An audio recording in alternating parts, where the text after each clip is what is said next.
Сегодня у каждого есть реальная возможность внести свою лепту в решение городских проблем. Просто нужно не быть равнодушными сторонними участниками жизни Сибая.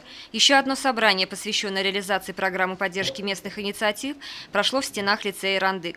Здесь собрались также неравнодушные горожане, которые выступили со своими предложениями. Все заявленные проекты были вынесены на голосование. По данной программе, которая есть, 4 предложения поступило. Значит, построить теплый переход от школы до столовой. Первое предложение. Второе. Замена деревянных окон на пластиковые в лицее «Ирандык». Третье предложение. Ремонт фасада здания лицея «Ирандык». И четвертое предложение. Это обустройство парковки по улице Белова. Так ведь? О здании школы. В ходе собрания заинтересованная группа большинством голосов поддержала проект замены окон в лицее «Ирандык». Здание этого образовательного учреждения было построено несколько десятков лет назад. Обновление оконных блоков производилось лишь частично. Собранием в лицее завершилась череда встреч жителей в рамках программы поддержки местных инициатив. Остается ждать положительного ответа с республики.